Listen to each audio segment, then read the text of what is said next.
We all know that stereo delay sounds amazing, and stereo chorus sounds huge and lush and immersive. And we know that stereo fuzz, we know from watching this channel, because I like to do that as often as I can. Stereo fuzz, oh man, is it an experience? But what about stereo spring reverb? What about stereo surfy, drippy spring reverb? That's what I'm gonna do in this video. I've got both my full-size Surfy Bears out, the Surfy Bear Metal and the Surfy Bear Classic, and I happen to have the exact same pan in both of them. Recently, I did a video with the Surfy Bear Classic showing off not only the Classic, but the Surfy Pan Extra that came inside of it. Well, in that video, I mentioned that I wouldn't mind having another Surfy Pan Extra. And so Surfy Bear sent me one, and I've already loaded it in to the Surfy Bear Metal, meaning I've got two Surfy Bears with the exact same pan. How is the Surfy Pan Extra different than other pans?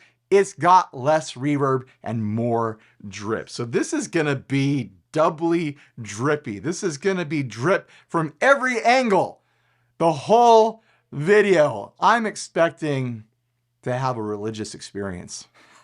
So anyways, for everyone who needs to know every single little detail about my signal path, I'm starting off with a Fender Player 2 Jaguar, however you like to pronounce it. I have made cosmetic modifications to this, but it is stock as far as the pickups and the circuit go. Then I'm running into an Earthquaker Devices ABY switch down here. They sent this to me recently. They just came out with a whole line of like utility boxes that have this really fun kind of like graphic treatment.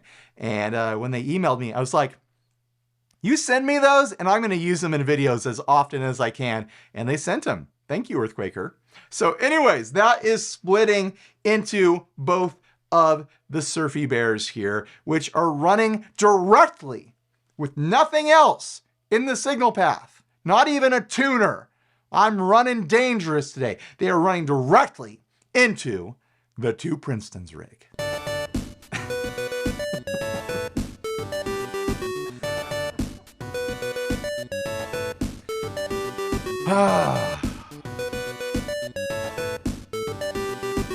People think that I'm faking being happy and laughing when I get to that point. They're like, he's fake laughing at two Princetons. I'm laughing because it takes a lot of takes to get through the intros.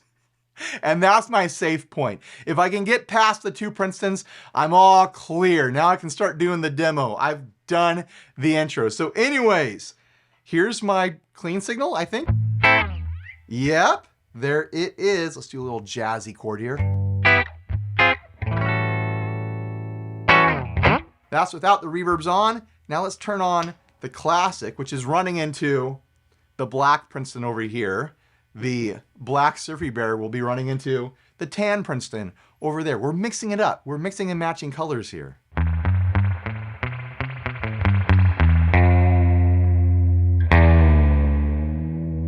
Oh, I like it already. That's a wet dry mix right there.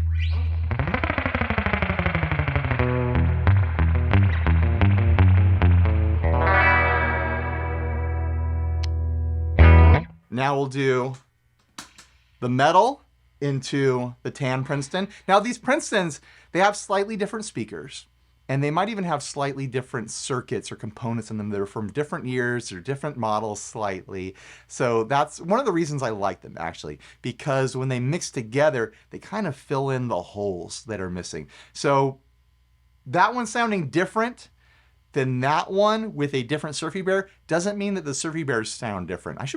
I'll do it later in the video. Hopefully I remember to run both of them into maybe both Princetons at the same time or one Princeton. I don't know. We'll figure it out to figure out if there is a sound difference in between the two here. All right, here we go.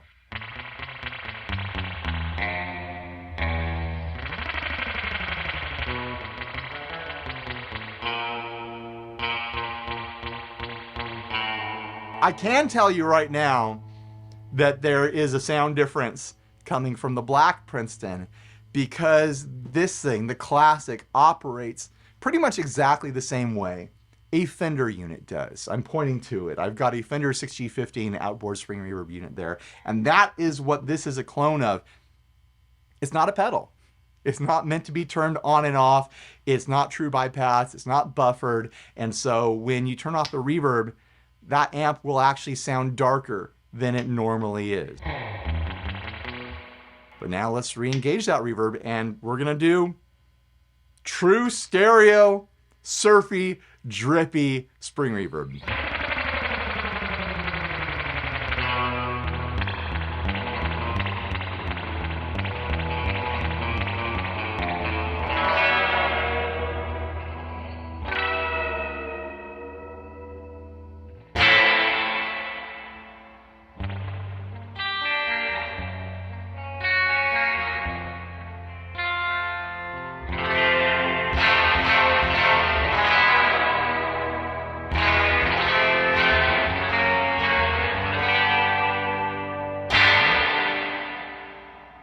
Oh man, that's when the trail fades, they fade slightly at different times. And that the feeling in the room is very three-dimensional.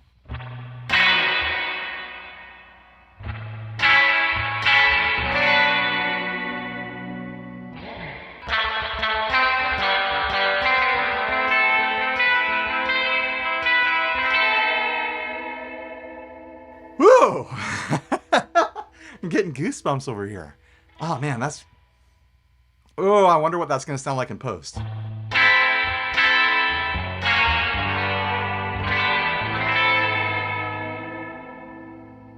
The way the reverb drips and trails, like swish and swoop and pan and move around me in the room is really an experience.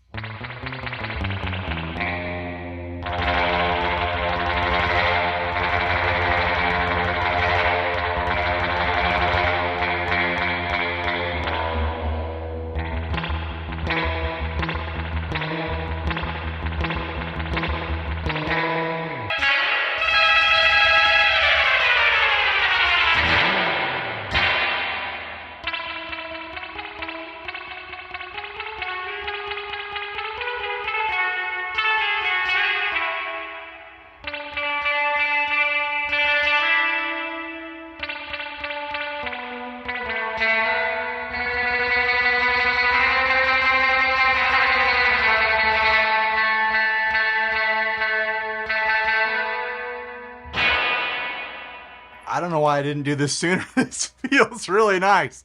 Oh, that's... I don't even know if it sounds nice. It just feels nice.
I needed this.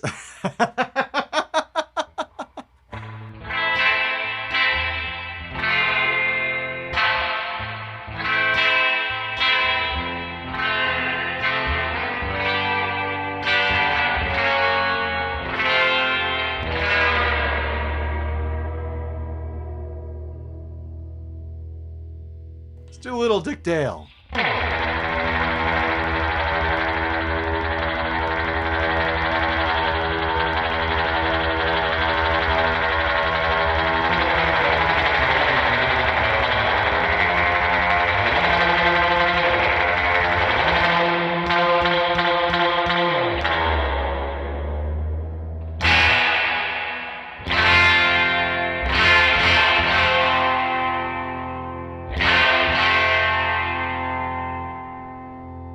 watching my levels peak over there with all that bright drip.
I could just sit here and go all day, really, just having fun with both of these running at the same time in stereo. Like, oh, man.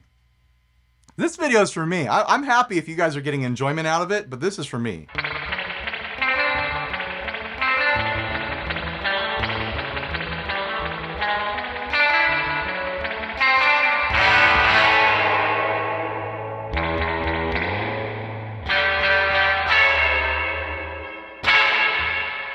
All right, let's do some wildly different settings on each side. I was turning everything up while doing my Dick Dale thing. Let's go all the way bright on one side and dark on the other, with extra mix and dwell on the dark side. Try to do something soulful.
Let's just max them. Why not, right? Just max them all the way out.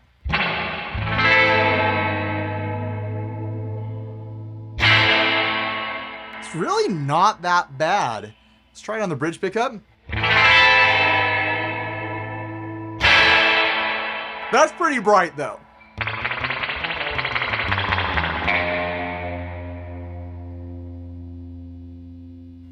I can't imagine getting drippier than that. That's maximum drip, guys. We found it.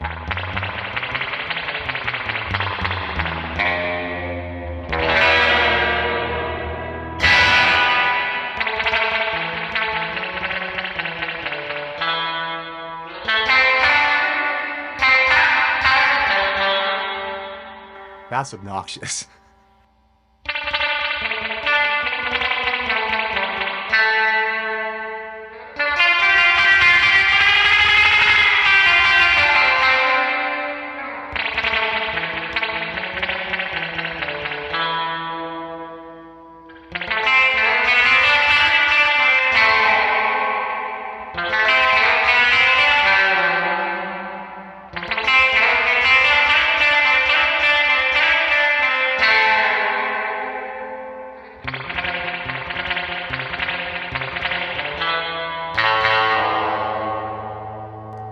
let's try to dial this all back to be a little bit more normal for the boring people out there.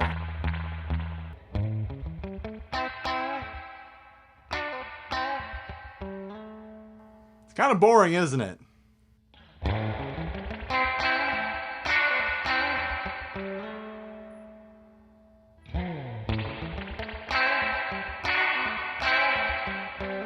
If you're gonna have a spring reverb, like a surfy drippy spring reverb, you might as well just like turn it up and go all the way, right? Why are you gonna pull it back and do boring, like just amp style stuff? Just use the reverb in your amp or a pedal.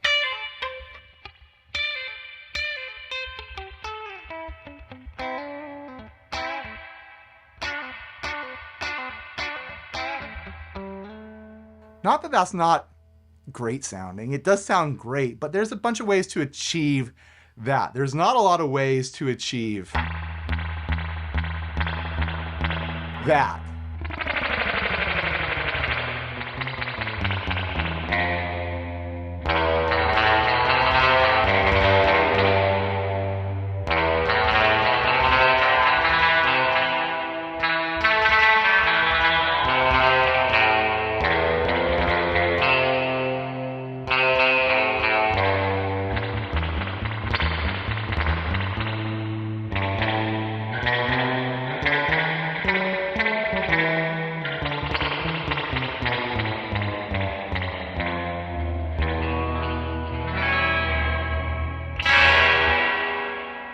It sounds like I might be out of tune. I'm gonna try running the bass 6 through it. I've been having a lot of fun with this bass 6 lately. I actually have a custom bass 6 on order from Alameda Guitars right now. So fingers crossed that turns out really, really cool. I think it will, because the other one that Mel built is phenomenal. So I'm getting one in a color that I requested. We'll see how it turns out, right? But for the time being, I've got my Fender Ventera bass 6 here.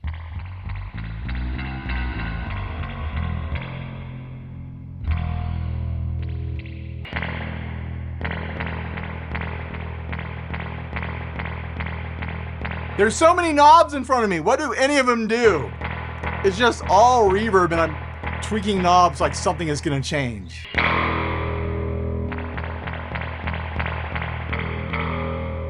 That thud. You throw a drip at that thud. There's magic in that. I know right now it's way over the top. But there's magic in that. You kidding me?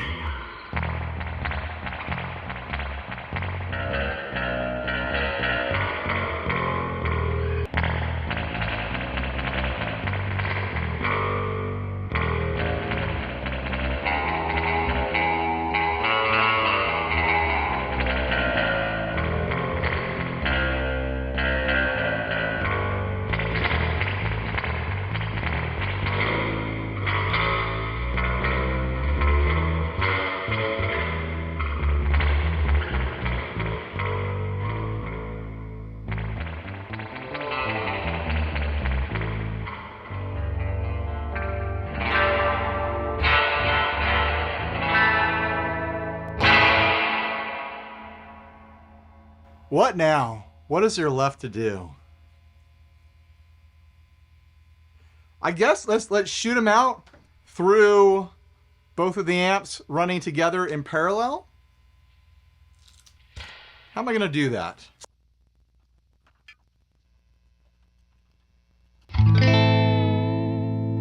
I've got it figured out, and it took a lot of patch cables. I've made a big old mess here. I'm using another one of the Earthquake Devices pedals, one of their utility pedals. This is their Flexi Loop. It gives me 2 different loops to run into my output here. I am still running into the 2 Princetons, but it's not a stereo mix anymore. It is parallel now, but I now have the option to turn on the metal right there, or the classic, or I could turn them both on at the same time, I suppose, run them in series. So anyways, let's set the settings as close as we can and see how different they sound with the same pan inside of them. So here is the metal. Everything on 7. Let's do it on the bridge pickup.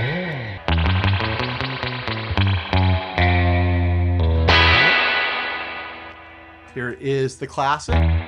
It is on.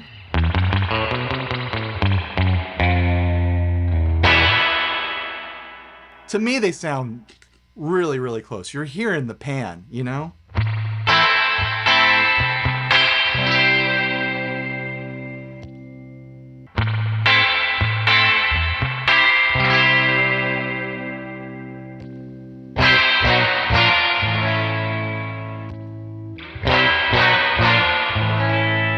I guess a little bit darker from the classic. Let's turn up that tone a little bit.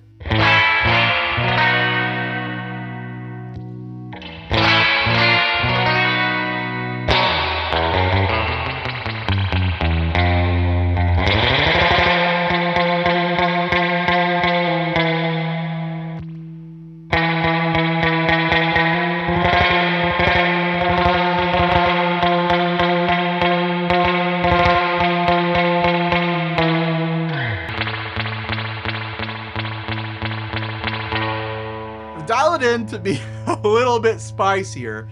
I think it's still gonna sound a little bit different. Yeah, there is a sound difference. There is an audio difference there. Does it make a difference though? Does it matter?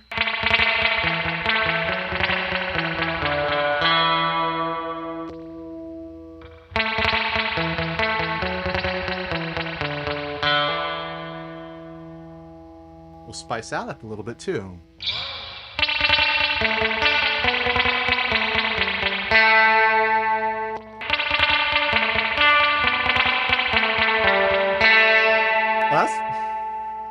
I'm just doing this balancing act here.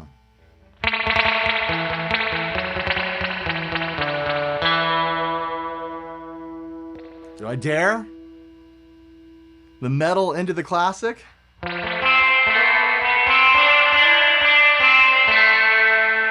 that's too far.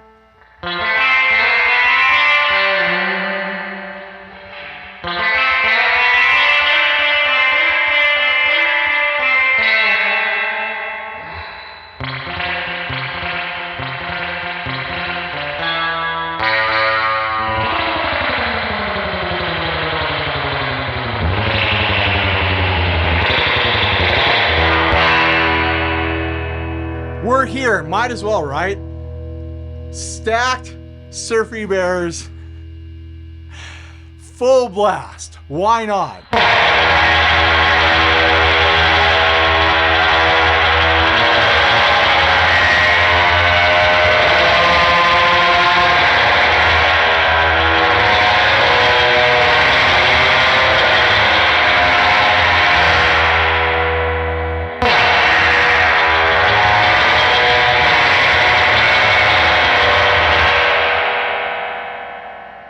No, that's too much. That's too much spring reverb. I'm sorry. Oh, just ridiculous. One more thing. I want to have one more thing just for my own fun. I want to run both of these into the stereo Princetons again, but running into the ZOMA by Keeley, the stereo tremolo. Just for fun, just to be chaotic.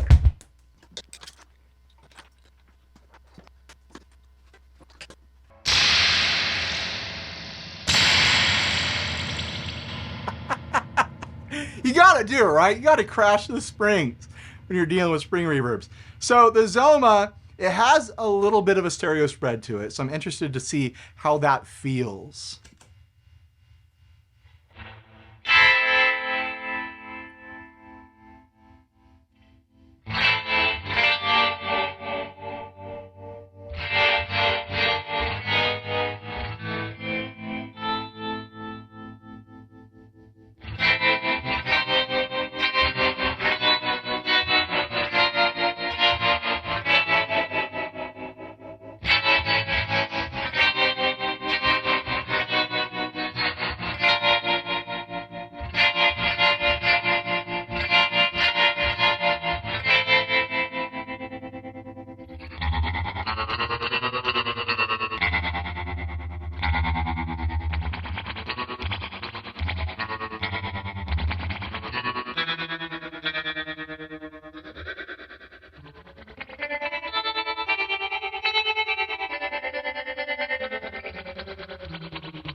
Go full depth.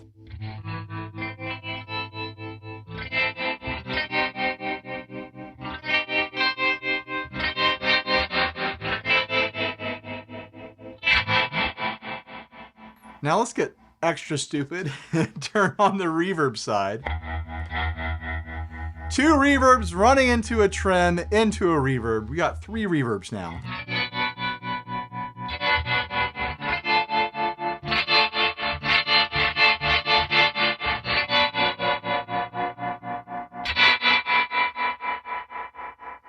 We'll turn off the reverb and we'll try out the harmonic trim now.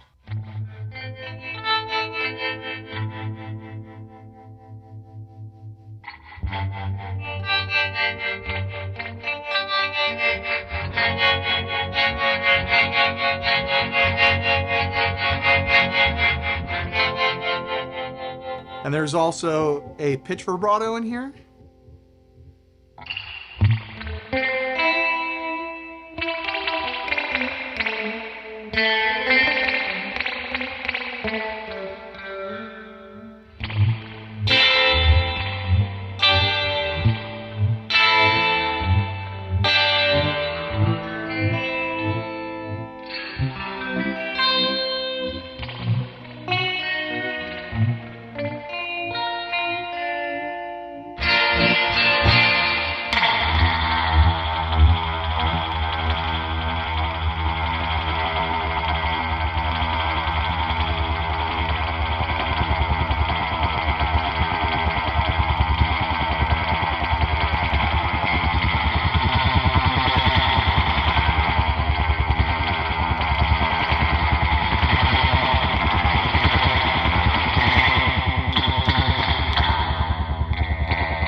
Do we want to get all the way stupid?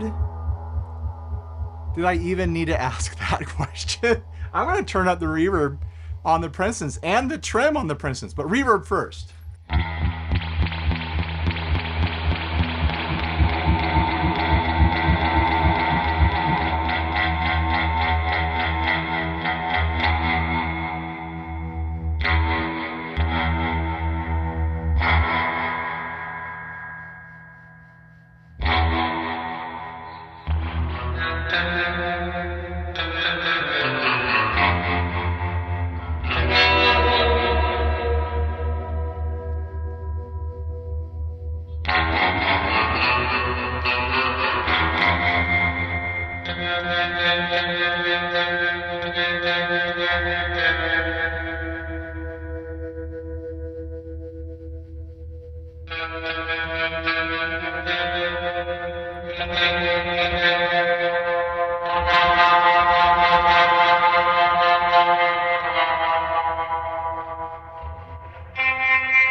Okay, so that is 1, 2, 3, 4, 5 reverbs. That one's turned all the way up. That one feeds back. It has some sort of like microphonic, like tube feedback when I turn the reverb up too far on there. Maybe it's the pan. Maybe I should swap out the pan. I don't know. I haven't messed with it yet. But 5 reverbs and 3 tremolos. Our harmonic trim in this right now running into the bias trims of the amps. I think they're bias trims, right?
Well, thanks for joining me on this silly little excursion into the depths of drippy, surfy spring reverb. There's nothing practical here. No one's going to do this. No one's going to make this part of their rig. I'm not telling anyone to do this. You shouldn't. It's too complicated. There's too much going on. There's too many moving parts. It's an ungiggable rig. But it is fun to experiment, isn't it? So thanks for watching. Please like, subscribe, dislike, leave me rude, nasty comments, support us on Patreon, buy a shirt if you're naked, and stay grounded. Bye, everybody.